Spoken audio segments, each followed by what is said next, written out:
Hello there. My name is Abi. And if you're watching this, I'm probably shitting myself preparing for a final exam. The problem is, I'm feeling a little bit more pressure than usual.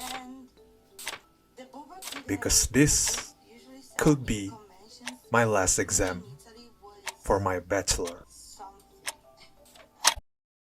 To understand more about my current situation, let me explain a little bit how I got myself into this. 2019, as some Gen Z would say, that year was the peak of their life. I know I will, but this year marks the end of my high school, and I was faced with a difficult situation that will alter my life trajectory.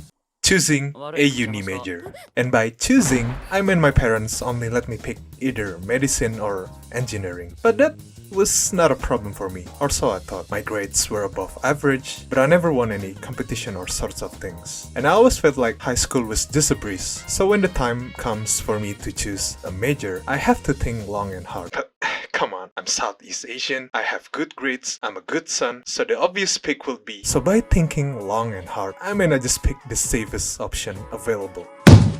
My journey of getting accepted to uni was pretty easy as well. I don't have to take an entrance exam, I just sent my grades to a bunch of uni, and eventually I got accepted to arguably the best uni in the nation before I even graduated from high school. So you can imagine how 18-year-old me felt back then. I felt like a king. I felt like the world was under my palms. I felt unstoppable. I felt like I got everything figured out. And I bet in 4 years, I'll have my degree, get a proper job in the industry, and live my life as straight as I always do. Look what I just did! Best uni in the nation, not to mention engineering as well. I'm living the dream of any proper Asian boy here. But sadly, I turned deaf to the voices of my little heart, and I was quite unfamiliar with the feeling of being lost. But I'm going to the best uni in the nation, let's go! So with all the getting into uni stuff is done, I still need to mentally prepare myself for uni. The problem is, I used to be the kind of person who follows the wind or goes with the flow. I just let things happen to me without any plan for the long run. I don't even put much thought into my uni degree, and I just don't have an image of how uni life will be. So being the weeb that I am, instead of searching for an actual real life reference, I decided to search for an anime that is set in a university, because I thought that obviously would be the best example.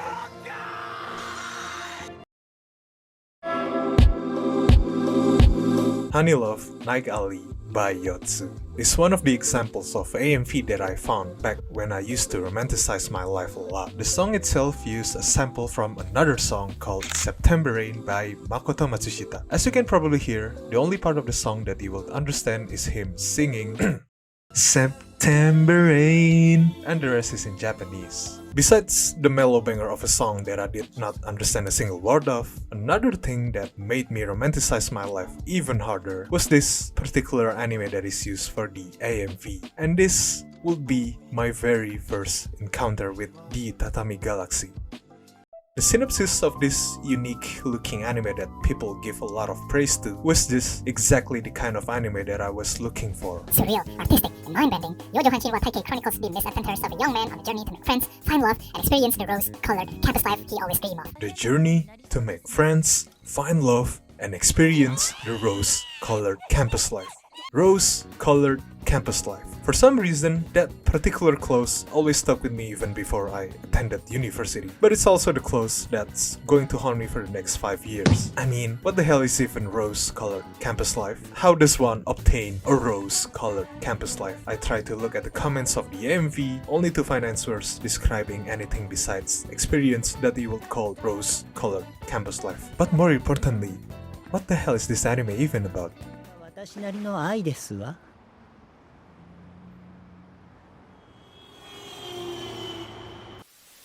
The The Tatami Galaxy is an anime that was aired back in 2010, and it's known for the seemingly bizarre animation combined with a color palette that changes every episode, fast dialogues, and even faster subtitles that makes non-native English speakers like me struggle to keep up. On top of that, the famous Masaki Wasa is in charge as the director. So as much as I hate to say it, this anime has lived up to the expectations as one of the series that often gets recommended by those so-called elitists.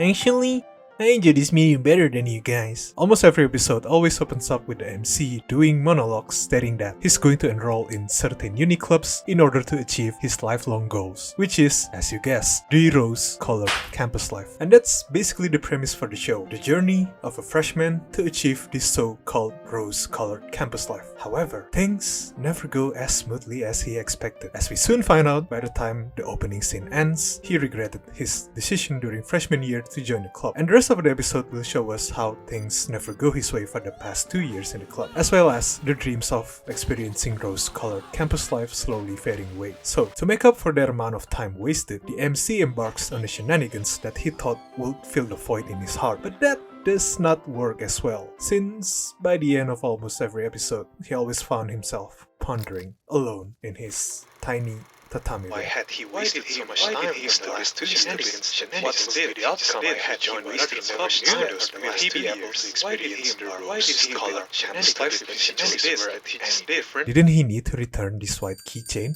Wait, what's this white keychain about again? As he ponders with different what-if questions in his mind, he shouted quietly, wishing to turn back the time. But that obviously is not how the world works.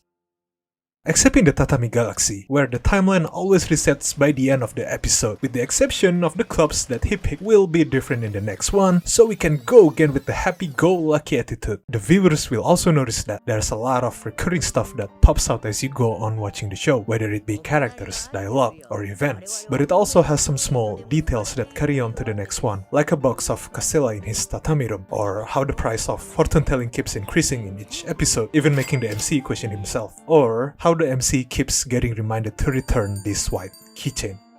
It's almost guaranteed that each character will somehow make a return in every episode with different amounts of focus on them depending on which clubs the MC decided to enroll in that episode. There's a freaky guy, a freaky dentist, a seemingly wise guru, an old fortune baba, Lil Johnny, the devil, and Akashi. Regardless whatever the hell just happened, the MC will end up crawling back to his tatami room, pondering the same what-if questions over and over, blaming not just himself, but also everyone else around him, whom he thought led him astray from experiencing the rose-colored campus life. Until the time eventually resets, and we go back to the starting point where it seems like no mistake could be made from now on.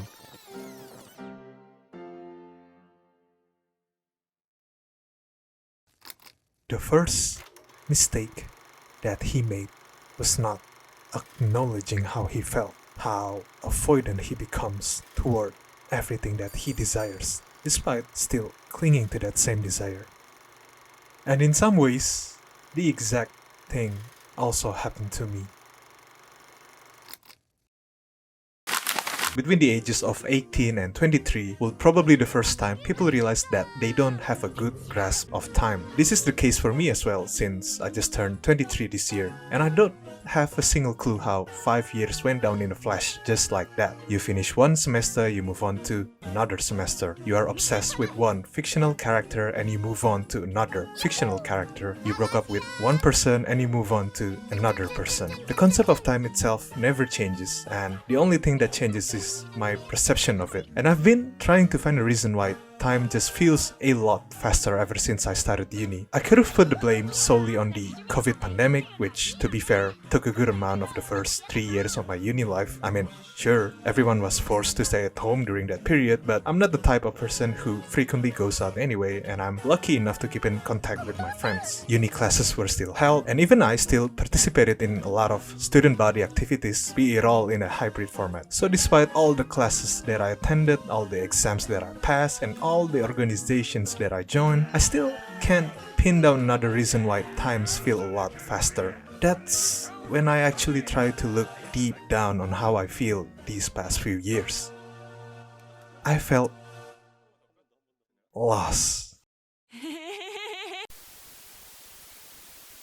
I always wanted to create something, anything, whether it be travel vlogs, game montage, shitposts, or essays with grassy green takes as you found in this channel. The urge to create, to express myself in any sort of form was always in the back of my mind, but my vision went blank somewhere along the line, to the point where there was a 10-year gap before I made another conscious decision to take it seriously. The urge never goes away, it's just me that was too good to ignore it, but every effort I put to shut it completely was futile, as I always found myself doing stuff that required me to create in different stages of my life. On the other hand, the idea of making it something that I could live with, something that I could pursue and commit was too daunting, and that feeling just got worse by the time I went to university. I felt like I was late to try something new by the age of 19, 20, 21, and 22, to the point that my inner child didn't recognize me anymore. I always felt like I was not capable enough, hated every trait that made me to begin with, and it would just be pointless to try. No matter how many milestones that I achieved during those periods, the prestige, everything that I thought used to be my dream, everything just felt so pointless for the longest time, and I just can't seem to find the reason behind it. I had never felt so soulless like this before, and every day it frustrates me how I don't have a single clue how to navigate this period of life, and as a result, all I did was nothing. I was paralyzed just by the idea of trying, and all I did was ruminating about the times that I thought I wasted. I always knew from the beginning that things just didn't sit right with me, yet I tried my hardest to bury that feeling and betrayed myself in the process. But the hardest part for me was seeing everyone that was close to me put so much belief in me, except for my own self. It even reached a point where I felt numb to every acknowledgement that was given, and I just didn't know how to bear the guilt that came with. So there I was, paralyzed by the idea of trying, and my dream to experience this rose-colored campus life, which I imagined as a life full of meaningful things, started to fade away.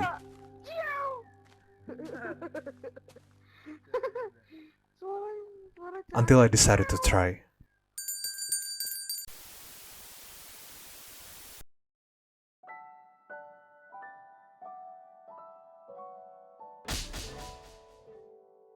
Upon rewatching the Tatami Galaxy, episodes 9, 10, and 11 have given me some of the most recent gut-wrenching moments. It marks the turning point of the story where things start to change. And if I have to describe the last 3 episodes into different stages from my perspective, it can be described as reflection, realization, and being present. Episode 9, for instance, starts with MC questioning himself despite already obtaining everything that he thought he wanted. The power, the fame, the girls, every aspect that he thought was the main criteria in achieving this rose-colored campus life. Yet, emptiness still quietly lingers in his mind, as he cannot unravel those feelings. That idea got pushed even further with the dialogues between MC and Jogasaki, which perfectly conveys the MC's hollowness as he wished to do things differently despite everything he achieved.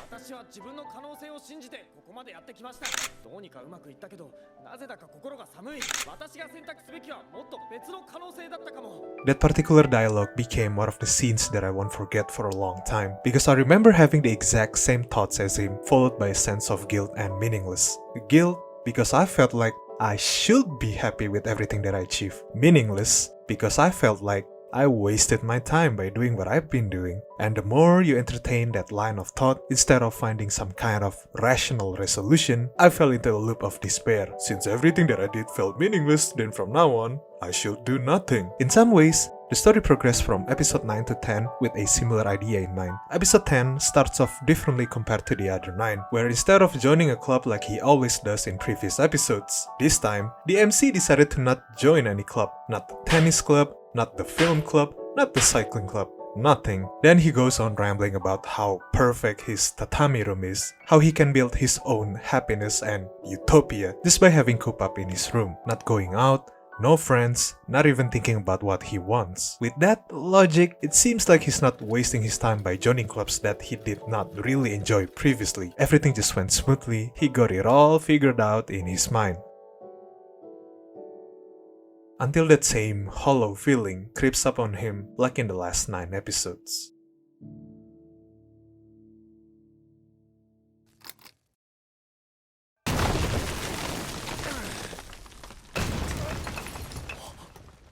What you just saw is a sequence where the MC traversed through many versions of his tatami room, where each of those many versions has slight differences, kinda like a parallel universe. That difference comes from a variety of clubs that he joined in prior episodes. And he soon found out that there were many events that he missed out on, many clubs that he didn't join, and many people he did not get to know about. But that shouldn't be a problem, right? Since we, the viewers, have seen him countless times deeming every club that he joined as a mere waste of time. I mean, that's why he decided to do nothing in the first place, right? To not waste his time.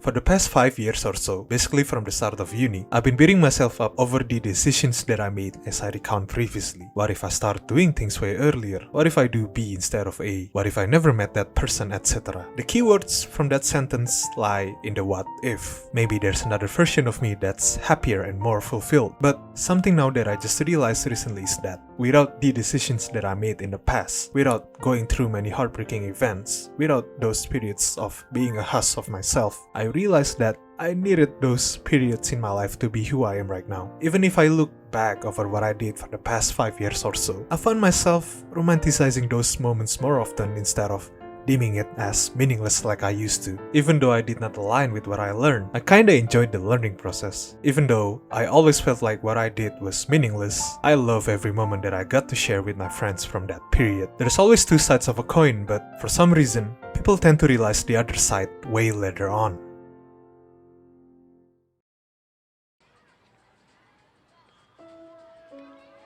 Not everyone has the guts to take their chance, but from what I learned these past 5 years, I realized that if there's a chance dangling in front of your eyes for long enough time, sooner or later, you have no choice but to force yourself to take that chance. To give it a little bit of context, you might have seen this white keychain depicting some kind of child superhero. It's been shown around a couple of times in previous episodes, especially every time the MC talked with the fortune teller. The white keychain initially belonged to Akashi, but for some reason, she always lost the keychain and it always ends up in the tatami room. There's always a hint about how the MC wants to return the keychain back to Akashi, but he never did, as if there's always this barrier that prevents him from doing so. There's always a hint of hesitation and avoidance whenever this white keychain pops out. Until the very last moment. And that exact white keychain is the representation of chance in the show. As soon as he grabs the white keychain that's been dangling this whole time, all of a sudden, the tatami walls that had been confining him broke down, as if he'd been freed from the shackles. The shackles, the barrier that had been a hindrance for him, sprinting out like a maniac while holding on to his chance, the white mochiguman.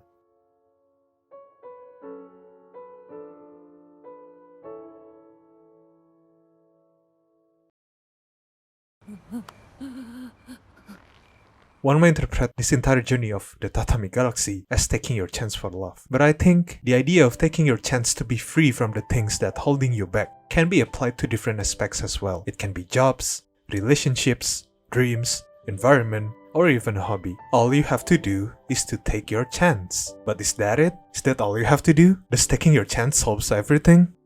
Not exactly right. There's no such thing as an eureka moment that instantly solves our uncertainties. Even the show pushed that idea by not presenting us with a close resolution. The MC just went on with his days like he always does, but the difference is that he feels a lot more content with his life. And that's what taking your chance gonna lead you to. The moment I decided to take my chance, the lighter my burden feels. But it wasn't easy, especially just to start doing things that had been paralyzing me for the longest time. I was so scared and insecure with my ideas, my writing, my editing, and my voice recording, which is why I avoided for so long while being in denial about myself. Sounds very contradicting, isn't it?